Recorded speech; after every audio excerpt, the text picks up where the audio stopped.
So today's topic is market research. It's a very, very interesting topic because the company's decisions are based on market research. The companies, they rely on the surveys they conduct in the market, and whenever they have to plan something new or when they have to bring in changes to their existing product lines, generally that all is done based on the market research done by the company.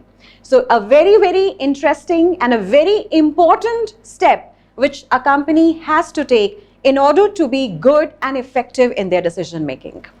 So let's try to understand what exactly we mean by market research.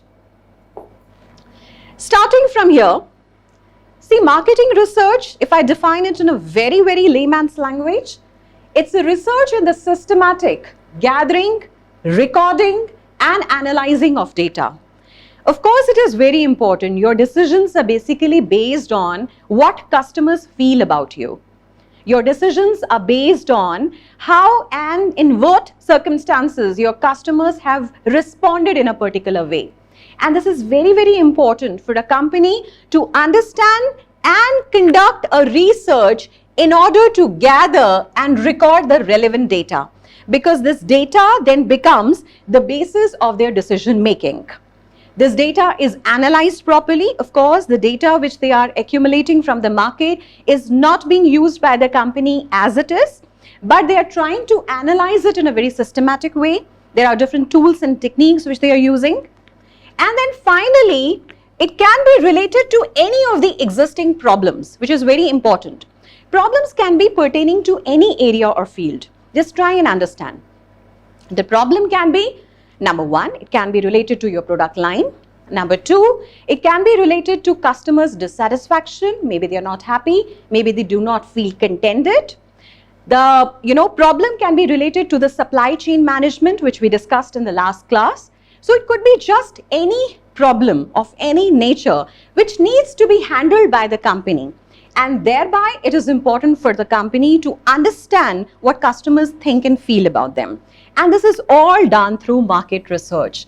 See, if you understand all this, you will come to know that this is one of the most important activity to be conducted. And I'll show you the data. I'll show you how the research is conducted. I'll also show you that why is it important for the company to really take out 1% of their sales revenue and the profits being generated, because it's considered to be one of the most important activity. Your success to a very great extent depends on it. Now, market research, how is it going to help you basically? This is going to help you because the way you're going to identify and reach your target market, it is going to make you understand about your willingness of your consumer. There was a story a long time back, and people started saying that sometimes even the consumers do not know what they want. So why is it necessary? Why is it essential for us to conduct a market research? See, even if the consumers are not understanding their interest area, it's the responsibility of the company to make them understand that there are technological changes, technological advances going on. Right, and if you make them understand that, maybe you are in a position to launch a new product in the market with more effectiveness, right? You become more effective in the markets because the acceptance is going to be more. These points will be clear in the coming up slides for you. Yes, now how many of you, can I see few of my participants? Oh, that's really nice. So I have Mukul Trivedi, Piyush Joshi, Preeti, Raghuraj, every one of you. I mean, I cannot read out all the names here, but just think about my first statement and tell me, how many of you, when you go to a mall, there have been circumstances where people come with a questionnaire. They try to ask you certain things related to maybe how was your experience in the mall, maybe how was your experience in a particular retail outlet, how was your experience, using a particular commodity. You sometimes must have even visited, a number of times, in fact, take up an example of a petrol pump. They come up with some kind of, questionnaire or maybe a chart or a document with them. And they ask you to fill in. Basically, what they are asking is about your opinion. How do you feel? Do you feel that the services at the petrol pump is good? Do you feel that the hygiene level which is maintained in a mall is up to the mark, and so on? How many of you have come across such a situation? Because, the next points will be clear to you consequently then. How many of you have come across this situation? Yes? Yes? Good. I mean, if you raise your hands and if you tell me yes and no, that makes me understand that you're here. Yes. You came across this? Yes, absolutely. So see, that is the point here. This is nothing but it is a kind of a research going on. The mall wants to know whether whatever services which are being provided by them to their customers, are they really happy with those services or not? So this is a kind of a traditional research. I haven't come up with the contemporary form of it because now the form has completely changed. We will come over to it. So that's the way you try to understand the opinions. You take the opinions of your customers, and these opinions, when you analyze them, when you put them together, that becomes the basis of your decision making for future. Yes? Your decision making in the sense, maybe if somebody tells you that they have a complaint regarding the hygiene, regarding the maintenance, regarding the services, or maybe the employee's behavior and so on. So there the company can actually work on it. So this is important for us as company to know the opinion of our stakeholders. And of course, customers are one of your stakeholders apart from the other parties. Now, a report and opportunities for the new market, which is presented by the managers, which is again a part of it. I'll not go into detail with that. I have taken a very simple example, there are many successful marketing decisions which have been taken in the market, and these marketing decisions, either they have been the failure or maybe you can say they have been the success, depending on after taking the decision, what has been the performance of the company, right? So let's try and understand what exactly happened in this example. I have taken a simple example of London bus network, which is one of the largest, world's largest, carrying more than 6.5 million passengers each day and using a fleet of over 8,600 almost red buses around. So that means with this data we come to know that this particular service is really doing wonderfully well in London. Okay, now the point is the company, the industry is investing a lot. It is investing so that the customers are satisfied. The investments are generally made so that you can provide good services as far as the bus services are concerned. What do you expect when you travel in a bus? You want the comfortable seats, you want the cleanliness, you want the behavior of each and every person who's looking after that particular service. The behavior has to be cordial. They are trying to maintain good relations, right? So these are some of the expectations which maybe the you can say the passengers might be having from these services. All right. Now, despite the major investments which were made, there were a lot of complaints about the services, about the London bus network. Now, coming to this, especially when I talk about the Transport for London, right? We call it TfL, right? So they were very, very curious to know that what exactly went wrong. Though they were investing a lot, major investments were made in order to give good services to the customers. That means the passengers. Still, there were complaints coming in. So they were really very curious to know what exactly went wrong. They went ahead, they conducted a market research. Now, this market research was done in different forms. For example, let me go through this complaint data. Now, again, coming back to you. Students here, drop me yes and no, or maybe if you feel that if there is anything else in your mind. Have you ever heard about the suggestion box and the complaint box? Have you visited any store where you have the suggestion or a complaint box where you drop in your messages? Sometimes maybe you visit a restaurant and you eat food, right? You enjoy the good evening ambience. And then you're given a particular form to fill in, right? How did you enjoy your meal? Is there anything specific you would like to talk about? Or maybe a ranking you would like to give? I think number of you must have yes. So that's nice. I'm receiving those answers. Very good. So these are the complaint data. So the company, how exactly did they do this market research? Number one, they maintained this complaint data. a kind of a suggestion box as well as a complaint data. Number two, which is very obvious nowadays, what is happening is you need to have a social media analysis. Social media analysis in the form of reviews you get, right? People depend a lot nowadays on these reviews. When you buy something on Amazon or Flipkart, when you visit a particular restaurant or a hotel, right, you use any kind of services, you would like to really see that how the other customers who have experienced similar kind of services, who have used the similar kind of products, how have been their experiences. So you try and understand that and you take their reviews, you understand the reviews. That's another way of doing it. And that really tells you how much the consumers have been satisfied. So the similar kind of a survey was conducted. You try to also understand how good or bad the experience of a person was when they were traveling through the London buses, basically the transport for London services. And then there was ethnographies. Now, ethnographies are basically, see, it's again a very good kind of a research when you want to deal with the multiple cultures, right? So, you maybe send somebody as a representative. He goes and he tries to find out, for example, if I really want to understand a particular geography, maybe I will leave my place for some time. I'll go to that particular geographical location, maybe Hyderabad, that is south, and I'm coming from north. So maybe I would like to understand the culture there. So I'll be there for a couple of months, be there with the people, try and understand their behavior, their culture, their eating habits, their dressing sense, and so on. So this is where I would like to understand their ethnographies. Now it is very, very important for us to understand the ethnographies because if the culture is different, right, the kind of perception you have in your mind or the expectations you have, they are definitely going to be different. They cannot be same, right? So you really want to know about the ethnographies, and of course you want to know, you also conducted, I'm specifically in this example where they conducted in-depth interviews even with the drivers. Everything was very smoothly conducted. Now what was the result? The research basically identified something which came as a surprise to them.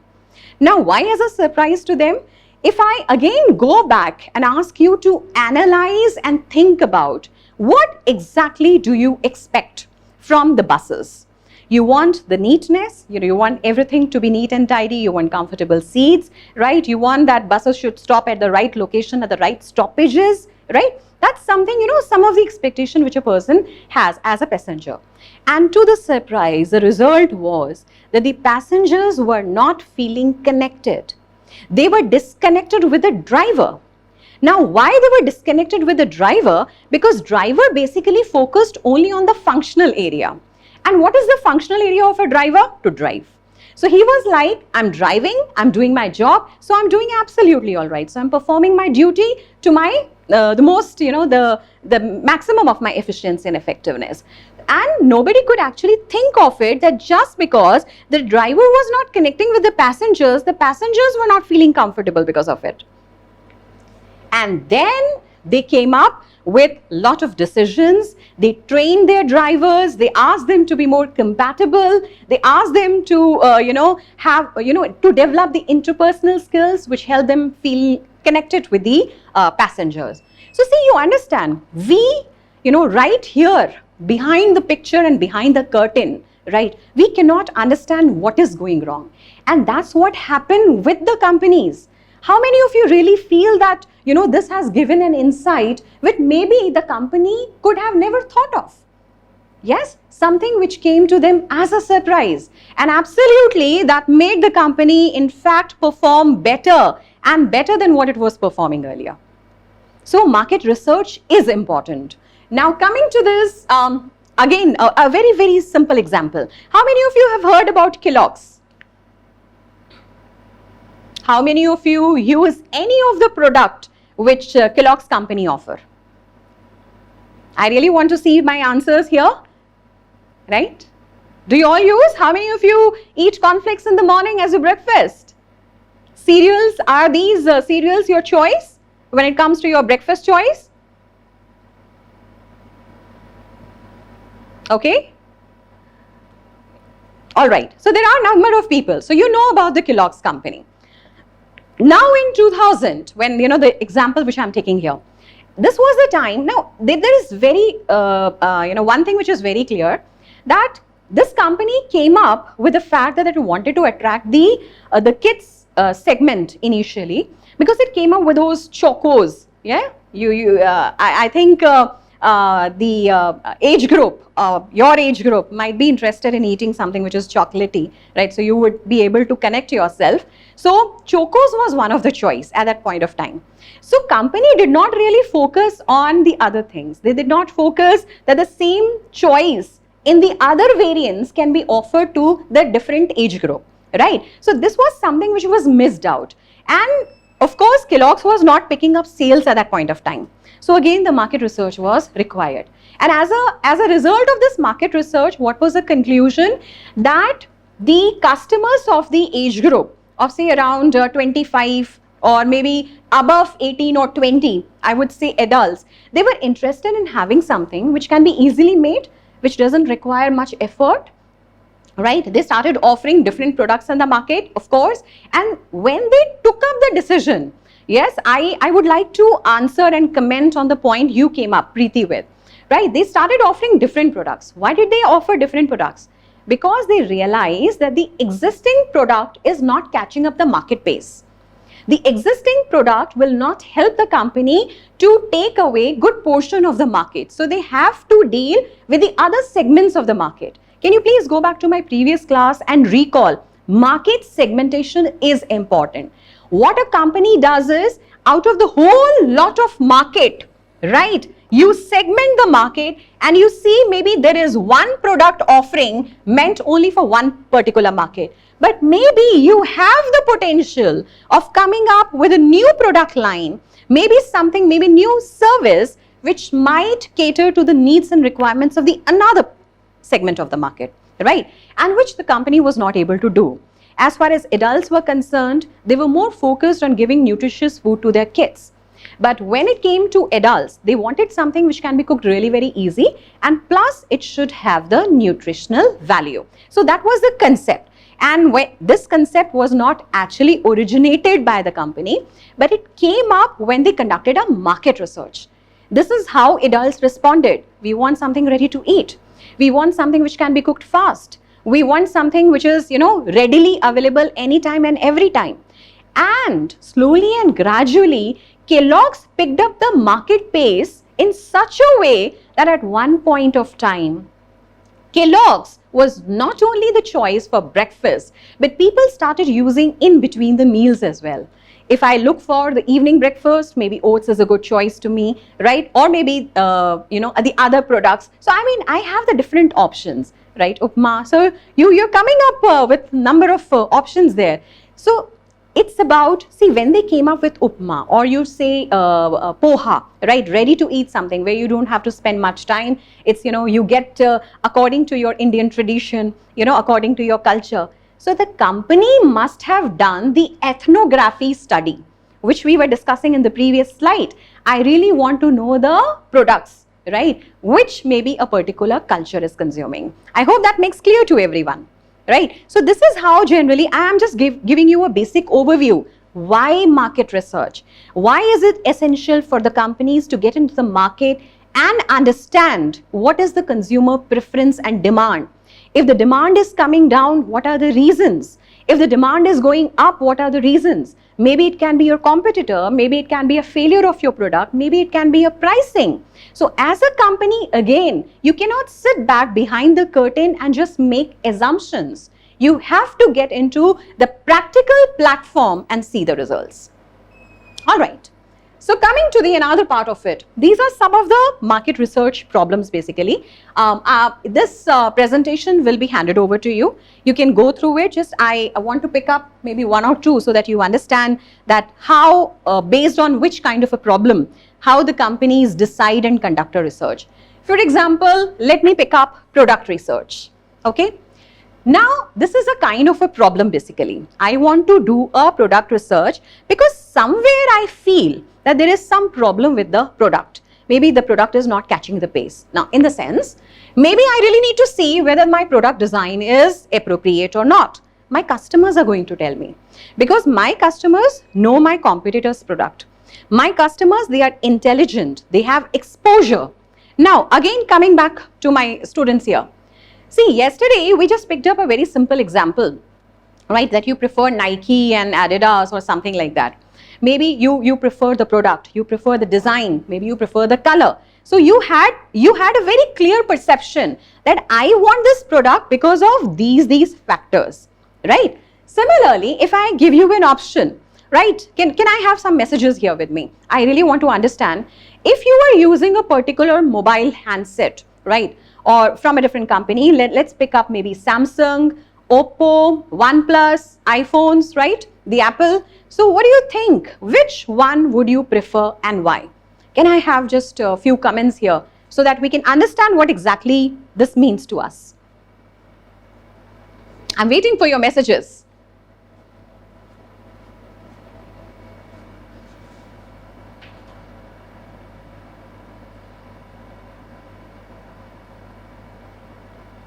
Okay.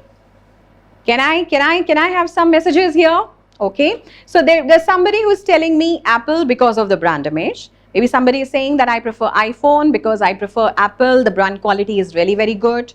Actually, iPhone for their software. Okay. Now the point over here is I'll just ask one person here. I prefer Apple. Ankita Pandey, you say iPhone because it has a very good software. Okay. You prefer iPhone. Can I ask you which phone do you have? iPhone? Do you have iPhone? Ankita Pandey? Just yes or no, drop me a message so that I know that you're understanding my question. OnePlus, ma'am. Ankita, you like iPhone but you have OnePlus. Can I know the reason, please? Can I know the reason, please? Budget issues. Absolutely. If you say budget issues, that means you're talking about pricing decisions of the company, right? That's where I say, you remember marketing is all about what? Marketing is actually making the person buy what he has the capability, right? So it's not just about what I prefer. It's not just about what I want, but do I have the capability? Do I have the budget, to back up my interest, to back up my plans is equally important, right? So that's what the point is. So now as a company, if my product is picking up a pace, so maybe the consumers are more interested in the other brand, but they're not buying it because they do not have the capacity of buying it. So that doesn't mean that my product quality wise is really good. I need to conduct a market research. I need to know how my consumers are perceiving me. One day, if a company does a market research because it feels that my market share is shooting up, the company feels that I'm extremely performing really very well in the market.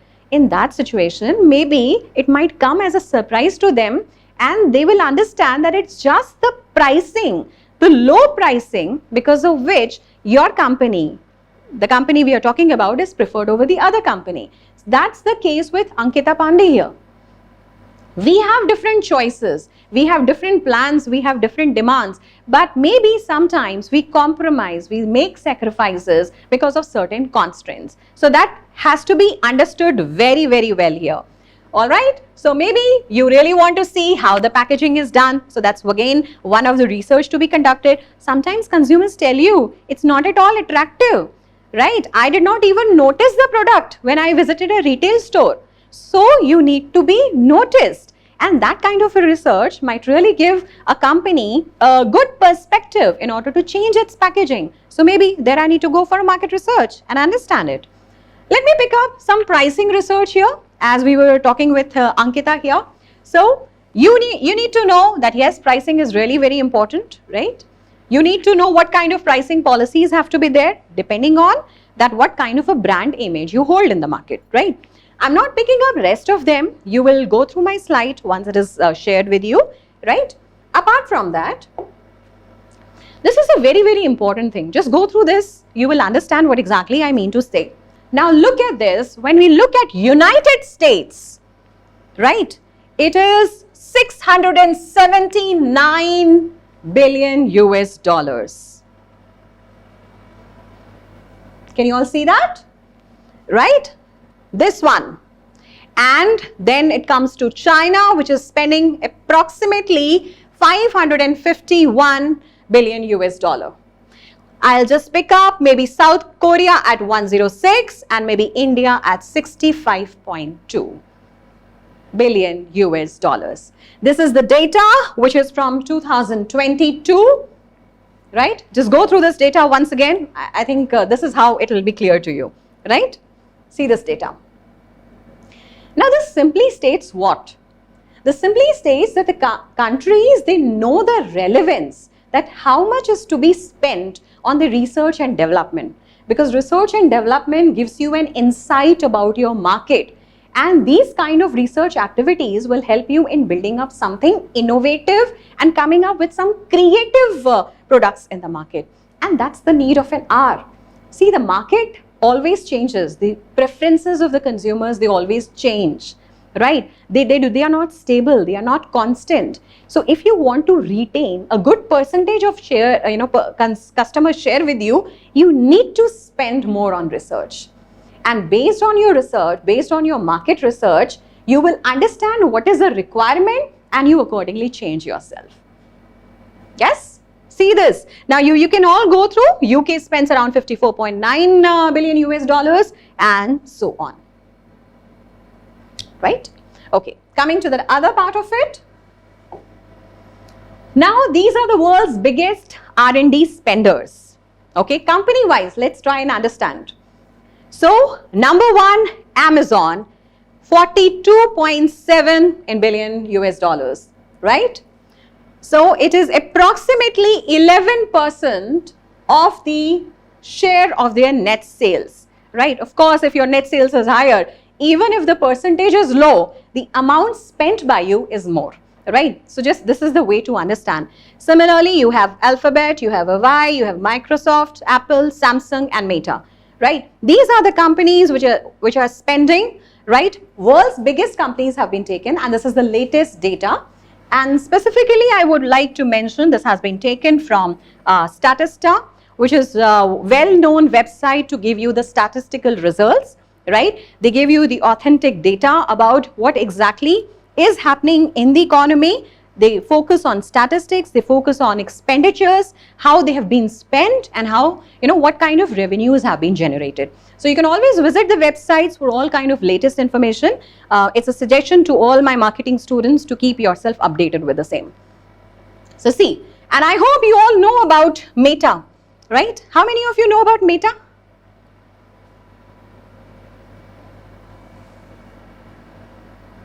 Yes? Yes. Yashwant Reddy, yes. Piyush Joshi, yes, absolutely. So formally, yes, Facebook actually changed itself, right? And because it is using the Meta technology, right? It's Metaverse basically, right? So yes, Facebook, very good. So earlier it was, we used to make it, call it Facebook. Now they're using this Meta word here because it's a kind of a, you can say, augmented reality and virtual reality, technique which is used in order to give, very pleasurable experience to the customers. Of course, they stay connected. There is a social connection, but on the same platform, they give you, through this visual reality, they give you the realistic kind of an experience, right? So that's how, see, our understanding about market research is important because when you understand that what kind of developments are taking place, why is a company conducting a market research? Even if the company is doing well, even if the revenues are good enough, still the company gets into the market, conduct a market research and try and understand what new can be done. Because it's not just about present, but I want to be sustainable even in the future, which is the need of an hour, right? And that can only be done if we have good idea about our customers, about all the different stakeholders, yeah? Be it your government agencies, be it your customers, be it your employees, right? All these stakeholders, they play equal and important role, right? I hope this is all clear to you, everyone. So shall I wanted to bring this fact into light, right? Once Steve Jobs had this opinion, and I really want to, he is, He was the CEO of the Apple company. Now we have Tim Cook with us, right? But that was a time when he used to say that I really don't find marketing research relevant. Now he had his own verdict on that. He had his own justifications on that. Reason being, as I said, sometimes even the customers do not know what they want. And that's what Steve Jobs said at one point of time. Yes, you cannot rely, or maybe I would say, this is one of the limitations we have of our marketing research. You go to the market, you ask your consumers, maybe there is a limitation of your questionnaire. Maybe there is a limitation of your interview. Maybe there is a limitation of your online survey. Maybe there is a limitation the way you ask questions. Maybe there is a limitation because as a customer or as a respondent, maybe I am not really in a good state of mind to respond to you in a right way. So there could be numerous limitations here, and as a result, maybe you do not get the right kind of a reply. And maybe finally when the, everything, all kind of data is analyzed and the report is presented, maybe it doesn't give you the real picture, right? And that's what Steve Jobs, spoke about. In his own lines, I would say, just think, some people say, give the customers what they want. That's one of the way of understanding it. But that's not my approach, Steve Jobs' approach. Our job is to figure out what they are going to want before they do. I want to offer them something which they cannot even think of. That means you have a proactive approach.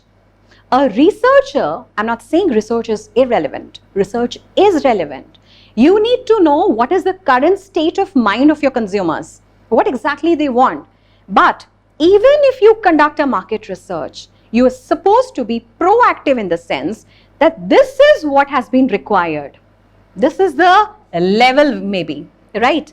I cannot offer them anything less, but I can offer them anything which is more. That means if I offer them something more than what is expected by my consumer, I'm making my consumer delighted, make them feel delighted. And that's what he says. I want to be very innovative. I really want my consumers to give something which they haven't even thought of. And then came up a statement by Henry Ford. Right? Henry Ford, how many of you know about this gentleman? And how many of you actually know about Steve Jobs? Yes? Do you all know about these two personalities? Yes. So every one of you is well aware. Now see, what is he trying to say? He says that if I would have asked my customers what they wanted, they would have told me a faster horse. As simple as that, because at that point of time, the medium of commutation and the fastest medium of commutation which was considered by the customers was a horse. So I want a faster horse, which can give me the services of the existing horse.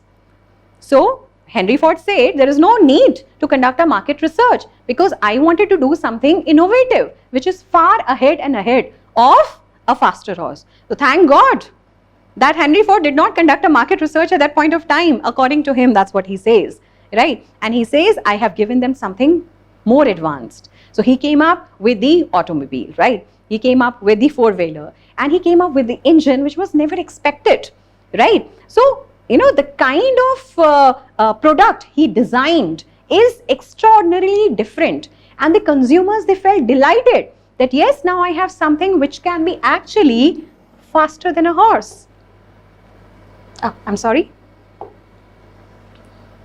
Is that clear to you? So see, again, one thing is very clear to us. We have to understand what our consumers want.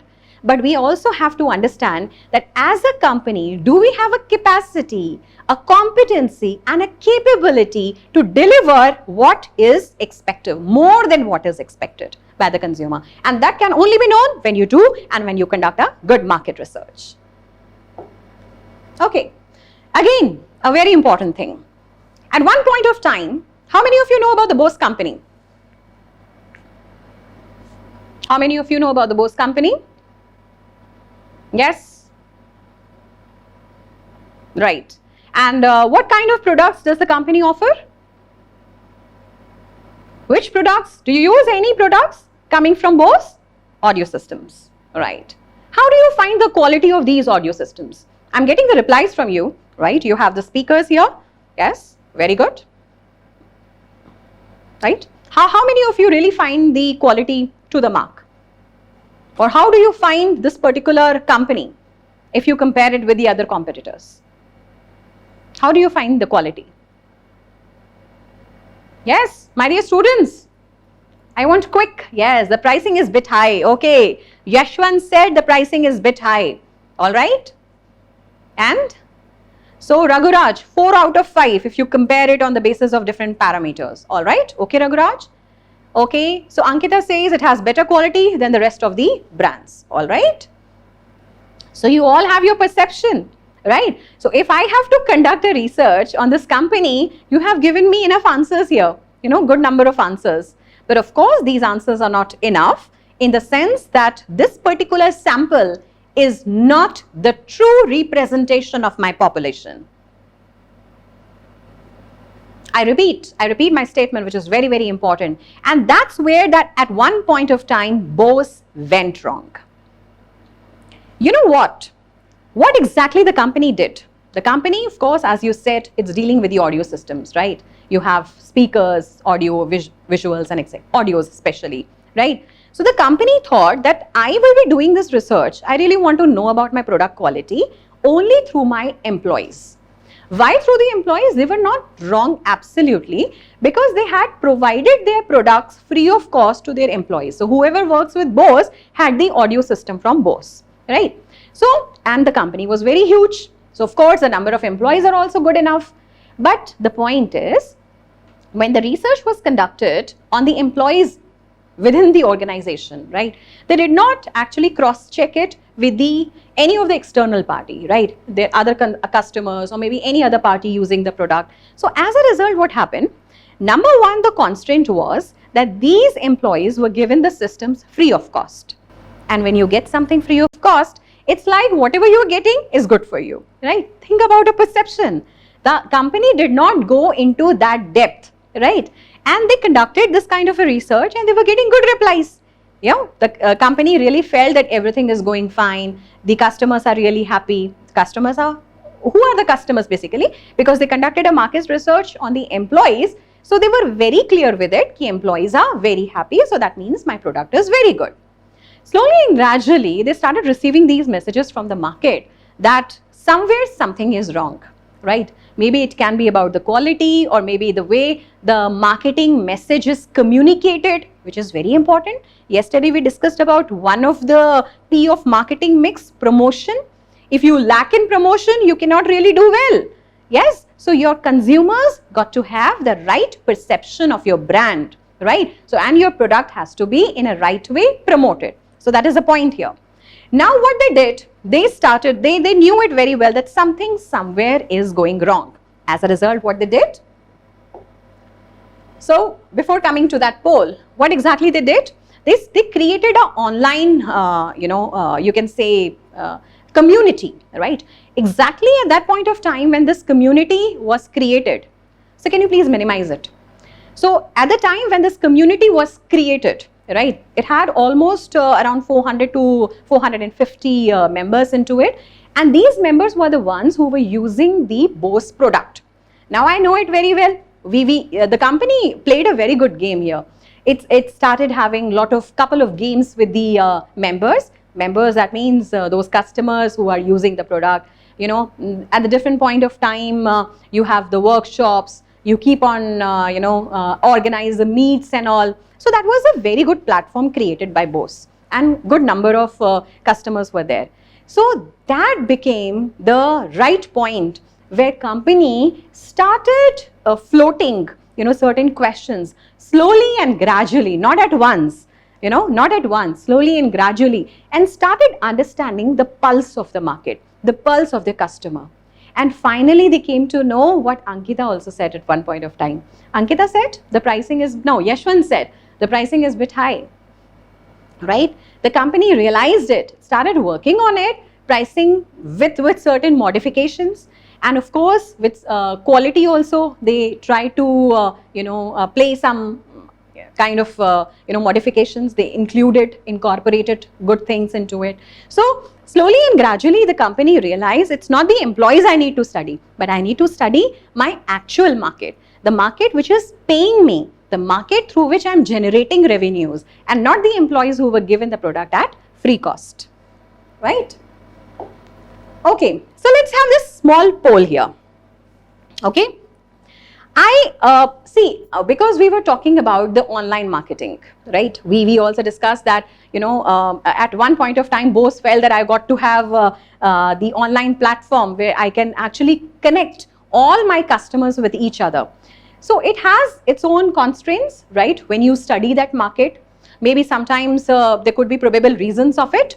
So threats that social media offer to the researcher.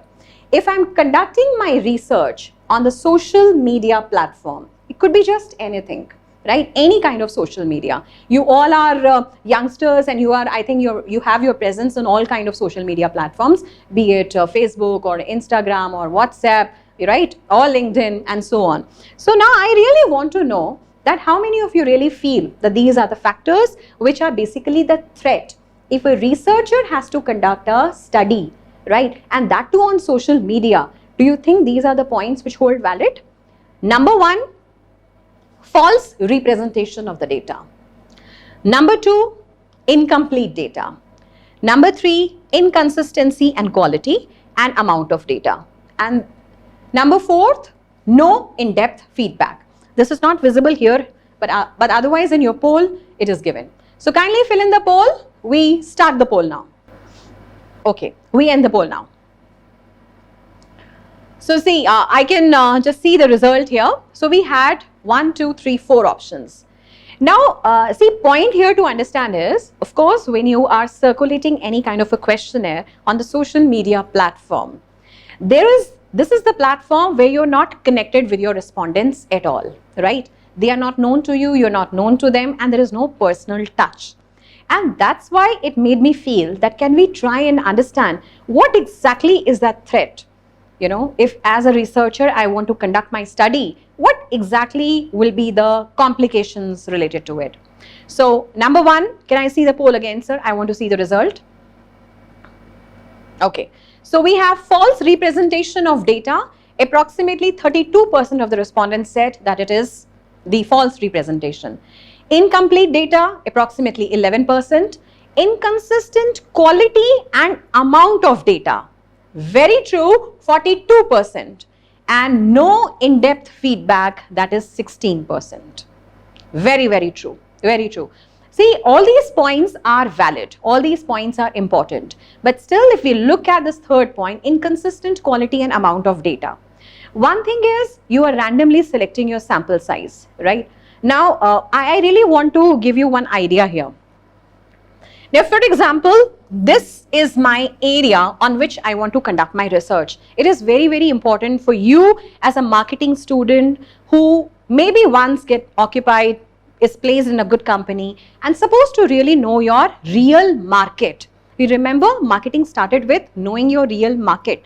And knowing your real market is, when I know that this is my market, the whole market, the complete market, I want to do a research, right? Now, if I have, for example, 500 in this market, out of these 500, if I select a sample size of 100 people, right, and I conduct a research, right, will that be a true representation of my complete population? How do I know that? Now, number one, as a researcher, you need to know that the sample size taken by you has to be a true representation. Now, what does that mean? True representation is, if I'm selecting 100 people, I know it that these are the representation. They are representing my complete population, right? If I select maybe 50 and not 100, maybe there will be a less representation of my population. If I reduce it to 20, it will be lesser. If I reduce it to 10, it will be lesser all the more, right? So as and when you increase your sample size, of course that becomes the true representation of your population, because these are the people representing the entire population. Your researcher, you as a researcher, you as a company, you have your constraint. You don't have resources to really interact with each and every respondent, each and every member of the society, and each and every respondent from your market, right? So you just select a simple sample size. But this sample size has to be very carefully and diligently selected. You have a sample size calculator with a margin of error, and of course that needs to be considered. Confidence level has to be high. Now, why margin of error? Now let's try and understand what is margin of error and what is confidence level, right? Let's try and understand. In a very simple way, I'll make you understand this. Margin of error is, maybe I can afford, some percentage of error in my selection of data, right? And the results which I achieve, because you are making a prediction for the future. What are you doing with the data? You're making a prediction for the future because you're trying to understand this data. This data is going to give you some analysis, and based on that analysis, you will take your decision, right? So you're doing some kind of a predictive modeling here, right? So this is a true representation of your population, but of course with a margin error of maybe sometimes you take it 5% or maybe 10%, etc. Right? This kind of margin of error is accepted. So when I say its margin of error is 5, so that means my confidence level is, how much confident I am? 95%. Right? There is a correlation. If margin of error is 5%, of course the confidence level is 95. Okay? If I say that the margin of error is 10, so that means my confidence level becomes 90. This is a very simple kind of interrelationship between these two variables. Now, it completely depends. I'm repeating it, kindly pay attention to this. It completely depends on the kind of a market research which is conducted. The nature of market research. So can we please remove this poll? I want to see my students here. Yes. Now, let's try and understand that there are different kind of researches, different nature of researches conducted. Now, depending on that research, I will be deciding whether 5% should be the margin of error or it should be 10%. If I pick up an example of the medical equipments or maybe some kind of medicines, and if I'm conducting a research, I'm conducting a survey, I'm some experiments, I cannot afford to go for 5% margin of error or maybe 10% margin of error. There I keep 1% as my margin of error because it is something which is related to human life. And you cannot afford to have the high margin of error. So your margin of error in this nature of study remains to 1. And where your confidence level, that means you're confident that your research will give you the authentic results, will be 99%. How many of you have understood this? This is a very simple concept, but as a researcher, as a marketing student, who needs to know that yes, okay, all right. I understood, ma'am. Thank you. If you're understanding it, just give me just yes, right? Because it's very important as a marketing student to know how research is conducted and where you can afford to have errors, some percentage of errors, and where you cannot. This needs to be very well determined. All right. Coming to the another part of it, these are the role of marketing research within the marketing system basically. Now, this is a marketing system which is created. Yesterday we discussed about the marketing environment, right? We quickly just covered up the topic that there is a micro environment and there is a macro environment. You have certain micro variables to be considered, right, when a company is making a decision, and there are certain macro variables, right?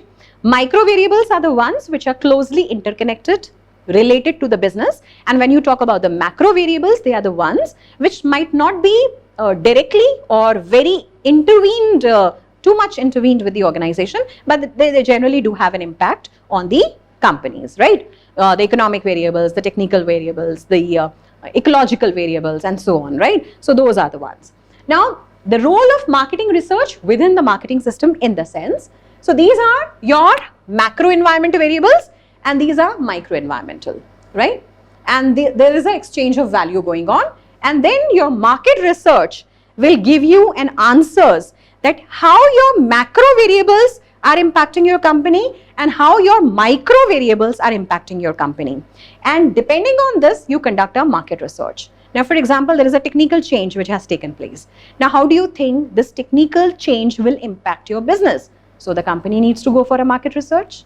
It needs to see whether my current or existing product will continue, will keep on giving me profits, or do I need to change my technology because there is a change taking place, right? So, because of the change coming in, because of the macro environment, I need to bring in the change in within my company. But I cannot do it randomly. I need to see my competency and the expectations of the market.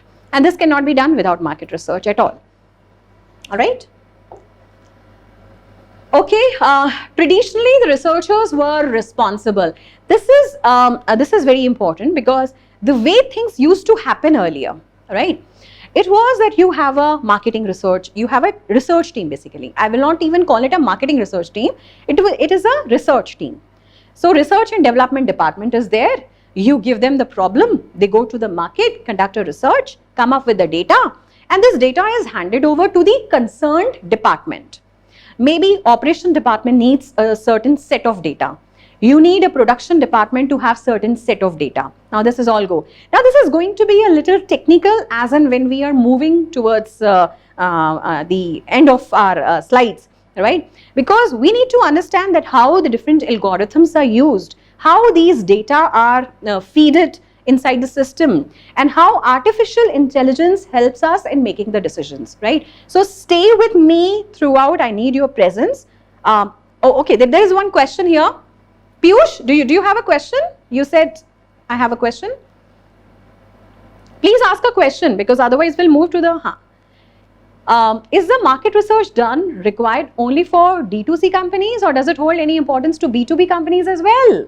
Yes, absolutely. See, business to business is what? Business to business is whereby you're trying to provide your services and goods from one business to the another business. Now see, you are in a competitive market. In order to stay relevant in this competition era, right, you need to keep on changing yourself and you need to keep on evolving yourself. Wherever there is a concept of changing, right, yourself, bringing in changes in the organization or evolving, that means that you have to keep on performing the market research.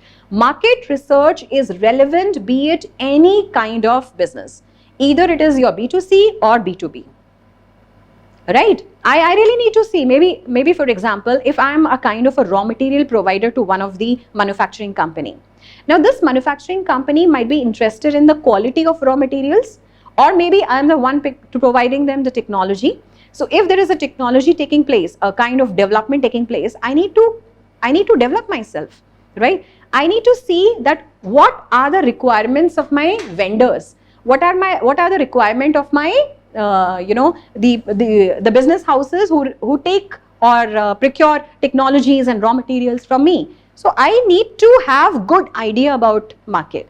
B2C or B2B, both are relevant. And market research is equally required in both these different kind of businesses. Okay, so what we were discussing, does that really answer your question? If you have any question, keep on dropping me. I'll keep on checking the chat box here. Okay. So traditionally, what I was saying is that you have a research and development department, right? So they develop it, and as I was saying that the relevant data is either given to a production department or to the operations department or the human resource department and so on. Now the point over here is there is somebody else who is making a collection of data and there is somebody else who is making a decision. Now what slowly and gradually how the company started evolving and how companies started understanding that since I am the one who will be taking the final decision, since I am the one who has to understand my consumers, then why not that I personally go and interact with them? The traditional way of conducting a market research changed. The marketing department, for example, was trained, right? Marketing department was trained in order to gather the data plus to analyze it and then finally to make a decision, instead of just the research and development department doing it for them, right? So traditionally where we were, now we started moving towards different form. We started training people in different organizations that you have to find out the relevant data on your own, because you are the one who knows exactly what is wanted by your department. So this concept changed, and this increasingly market research is being undertaken on an ongoing basis, but not only on an ongoing basis, but on a real-time basis, which is very important. What is real-time? See, understand. You do a lot of shopping on Amazon, Flipkart, Myntra, Ajio. I think these are become our favorite websites. You know, we keep on browsing, keep on seeing the choices, and then finally we make a decision. How many of you do that? You do online shopping? Every one of you? Yes? Now, just everyone is doing it. Yes, ma'am. Now understand what exactly I mean to say when I talk about the real-time data. One is that I go to a market with a questionnaire. I ask my person, I ask my respondent, give me your choice, give me your preference. Which product you like, right? Which color you like, and so on, right? So I have my limited questions with me. Maybe I'm not intelligent enough to design the multiple questions, or maybe I do not even understand the intricacies of the research, right? It's slowly and gradually maybe we develop on them. Now, when you do this online purchasing, this data is collected by these companies on a real-time basis. That means as and when things are happening, right? As and when, what I mean to say is, as and when you are browsing the website, as and when you are making the selection of your garments, maybe your shoes, maybe your accessories and so on, there and then the same data gets fed in the system on real-time basis. Which kind of a product basically are you looking forward? Which color basically is appealing you more, that you're clicking on that color quite often? So I don't need to ask you a question, which color you like the most. I saw that, I concluded that based on the history, right? Based on your browsing history, that number of times you opened up black. So we know it very well, that black. So I have collected the real-time data. I hope you all understand. This is the collection of real-time data. And this is nothing but it's a research which the company is doing and collecting the data as and when the things are happening. All right. So you have basically the involvement of machine learning here and artificial intelligence. We will basically understand these two terms now. Now, coming on to this, first of all, real-time market research is nothing but it's a unique way of collecting the data. We have done that, you are collecting the data as and when it is happening, which is the most important thing. Another is accessibility to data because of the Internet of Things and big data made it possible. Internet of Things, that is IoT. How many of you have heard about IoT? Students, hurry up. IoT. What do you understand by IoT? Yes? Preeti Raut. Yes, ma'am. Yes. So you all understand what is IoT. Internet of Things. Yes. And plus you have big data. Right? So what is exactly this Internet of Things? It's nothing but when you have these interrelated, devices, right? Systems, where any kind of data is analyzed, okay, and where the things are fed into the system without the intervention of human brain into it. There is an interconnection of these devices, but without any human to human connection, or I would say without any human to computer connection. So what I mean to say is that in these Internet of Things, everything is happening on a platform, right, where you do not require the human intervention at all. Everything is happening just with the interconnectivity of the different gadgets and devices or the different systems into the picture, right? So when these devices are connected to each other, one information travels to the another information travels to the another, right? And you don't need anybody to basically, see how the flow is happening, or maybe nobody to really keep a track on it. So everything is very well structured and well defined and automatically happening. This is what you have in the Internet of Data. And then comes, this is a very simple example I have taken to just make you understand, because everybody knows about the system nowadays. My students are smart enough, right? So for example, you have a sensor. Now, how is this sensor? Now, this is a sensor. So now this sensor is actually connected with one device, right? So as soon as there is a touch, right, or maybe somebody steps down somewhere, right, when that particular sensor senses it, there is an alarm which beeps, right? So this is a very simple example that there are two interconnected devices which make the things happen, right? Similarly, it happens even with antenna and so on. So just, it is important because whenever the market research is conducted, you need to have a system to analyze that information. You need to have a system to analyze that data, right? And whenever we talk about data, we talk about big data. What is this big data? Big data, as the word suggests, you're talking about this big word. Of course, this is huge data coming to you. It is in the structured form sometimes it is unstructured, sometimes it is semi-structured. So what I mean to say is, when you have an accessibility of the data from the market, it is the responsibility of the researcher to put this data in a form or to process this data. I would call it a raw data, in fact, to put it down in such a way that it becomes understandable, right? Now, for example, you have accumulated a lot of information. You need to create an Excel file, right? When you create an Excel file, you need to keep together the data which might give you one kind of a result, right? So you have to structure the data properly. You need to give it a heading, right? You need to jot down all the points and components under the heading. So this is nothing but where the structured, the semi-structured or unstructured data, they're all put together, right? So this becomes a huge data bank for you. This has to be compiled, this has to be processed, this has to be analyzed in order to give you some relevant result. So this big data is very important. And of course, there has to be a lot of mining to be done. We call it data mining. That means, what is a mine basically? You keep on taking out the data, or maybe you keep on taking out the material which is required so that you get your final or end result. That is about your big data and your data mining. So data mining is very important. It is important to know that out of the whole semi-structured, unstructured data, what is relevant for you, right? You have to mine the data and finally put it into place, okay?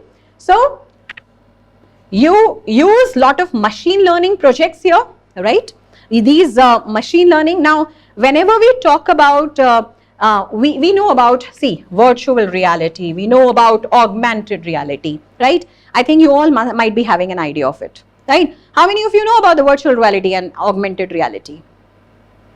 Everybody knows about it, okay. So I am not getting in details into it, but you know, let me just tell you something. I'll make it more convenient for you to understand. Right. Now see, when we talk about the whole system, how this analysis is done, basically it's nothing but it's an analytical part, right? And how do you use this marketing, you know, analytics in marketing so that you can analyze the data properly which is coming to you. So we are talking about which kind of data? We're talking about big data. We are talking about, some kind of predictive modeling so that you can, use this data in an effective manner so that you can make the predictions for the future, right? Generally what happens is, you need to have good artificial intelligence system, right? Artificial intelligence, before we come to this, what is artificial intelligence? In just 1 or 2 words, can you write it down here in the box, chat box? What do you all understand with artificial intelligence? What is AI according to you? What is AI? Just give me your own understanding in your own words. I don't want any definition, but I just want your understanding on AI. What clicks your mind when we talk about artificial intelligence? Okay, So Yashwant says it works on actions. All right. Anyone else? You don't have to see anything anywhere. Just think about it, how you have been interpreting this term. What is artificial intelligence? It is basically of two words. It's artificial in nature, but of course it is intelligent parallelly. Right? Now, it's a kind of an intelligence system which is built up, right? Which is nothing but it's a kind of a simulation which we are creating for instead of a human mind, right? Human mind is considered to be the intelligent mind, right? That's what we say. But we are creating, we are simulating it. You all understand what is simulation? Simulation is just creating an artificial environment, is simulation. We are replicating it, is simulation. Okay? So, AI refers to the machine or the system carrying out actions repetitive tasks when the program or algorithm is fed into it. Very, very true. You know, there comes the importance. Now, machine learning comes next. I was saying, you create an artificial environment, right? You're basically creating a simulation where you're trying to replace the human mind, and the human mind is basically being replaced by the artificial mind. This is nothing but it's a kind of an artificial intelligence system. Now, I'm creating 3 loops here, right? Number 1 is your artificial intelligence, right? Now, we have created a artificial environment. It is a kind of a simulation. We have done that. And I know that there is a system right here with me which will work instead of a human brain. Now, who will work instead of the human brain? I need some machines to work with me, right? And we call it ML, that is machine learning, right? So, within the system of artificial intelligence, you have the machines where your, you can say the record and data is rightly fed, and it has been structured in such a way. For example, if I have trained my machine to write something as 1, 2, 3, very simple example, and if I feed something in my machine, like for example 4, 5 and 6, automatically my machine will make it 4, 5, 6. So this is nothing but it is just the outcome of the artificial intelligence. So an intelligent system has been created. My machines have learned this kind of a pattern or a structure, right? Because this kind of algorithm has already been placed within the system, within the machine. And as a result, this now machine will give me 4, 5, 6 also, with some kind of gap or comma in between, right? So this is the pattern which is creating. And then you have deep learning.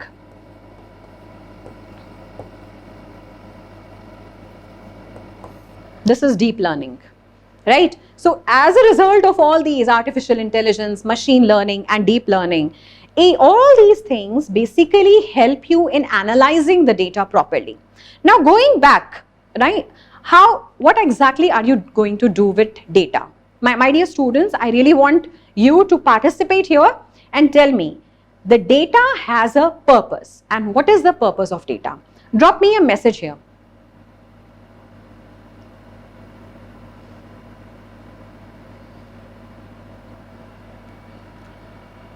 Learning of machines and then act accordingly, right, to these learning and training. Okay, so Preeti says that data has a purpose. The purpose is to provide information. All right, please keep on dropping your message. Keep on dropping your message to me.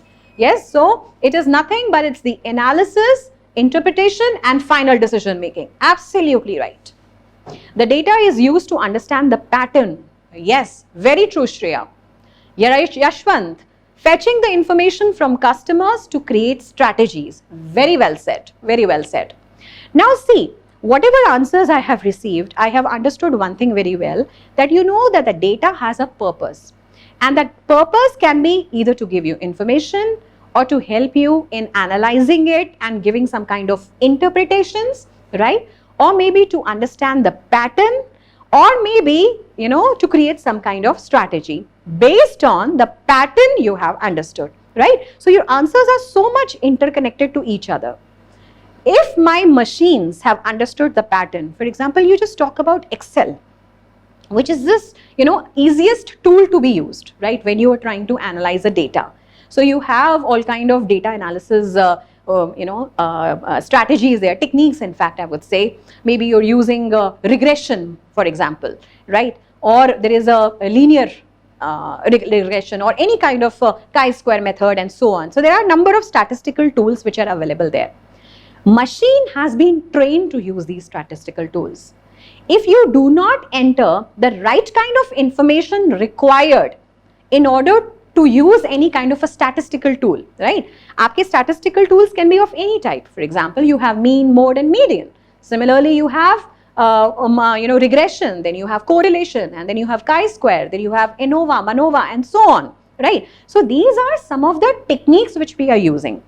Point over here is, if you do not enter the information in a right and a structured way, Excel is not going to take it, and it is not going to give you the result. It will deny there and then that there is some kind of error in your data entry. That's your machine learning. Your machine knows it very well, that in which circumstances and which area, how it is to be done, and what kind of data is required. Is that clear to everyone? That's how generally, whenever we have the data with us, we try to feed it into the system. We use R language, we use Python, we use SQL, right? MySQL, and then, you have these kind of tools in order to, SPSS is again another tool. So your market research is incomplete if the analysis is not done. Right? So when you do your market research, the same interpretations have to be done through these statistical tools and the techniques which we use, right? So I hope that makes sense to you, every one of you. If you have any questions right there, please ask me, because it's very important for us to understand that there has to be a training given. The machine learning will help you in making the predictions, and that's where we call it to be a predictive modeling. There, where you try to understand what are the probabilities of a particular trend to take place. What is the probability if I introduce a new product in the market? Will it be a success or a failure? What are the chances? That's what the probability is. If I, try to modify my existing product line, will I be able to increase my market share or not? That is the probability to be calculated. These are the chances to be calculated.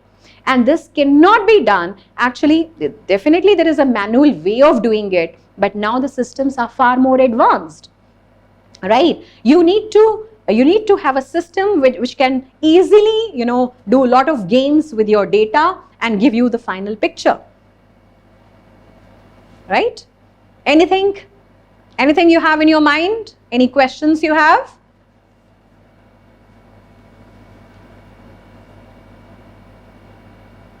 Dear students, see, I have a lot of things with me. If I keep on going, I have a lot of things again to show you. But the point is that whatever we have discussed in the class, if that is clear to you, right? If marketing research is clear to you. Now, whenever you talk about market research, now before I wind up basically, because we have again the time constraint, and I would like to take up few questions if you have in your mind. Marketing research, as I said, it's all about accumulating and gathering big data, right? And then finally putting it into picture at place, analyzing it properly and getting result. So you do it basically with the primary sources as well as secondary sources, right? Just to give you an outline here, secondary sources, maybe you have already the published resources with you. The government agencies, they have published certain documents, and they have given you the real picture of the consumer's data. Or maybe you have certain published articles, right? You have the newspaper articles and etc. So these published documents, when you take into consideration, right, something which is already there in the market, people have studied over it, these sources are taken into, and then you conduct your research. And the another way what you do is, whatever we have been talking about right from the beginning, that you have the personal interaction with your consumer, you collect the primary data, you collect that raw data and that real data which has yet not been discovered, right? So we conduct it in two different forms. We try to use different languages in order to analyze these data. We try to use different softwares, right? And we try to create an environment where it is easy for the company to make a proper analysis which helps you in the final decision making. That's what exactly I wanted all of you to understand. So as a marketing professional, right, you need to have an idea about all these languages. I just gave you an idea of R, Python, MySQL, SPSS, right? All these tools, you as a marketing professional, you need to have an idea, because these kind of programming languages will give you an insight about how data is to be analyzed. And we have, the high level of accuracy after using these, different tools and softwares we have in picture.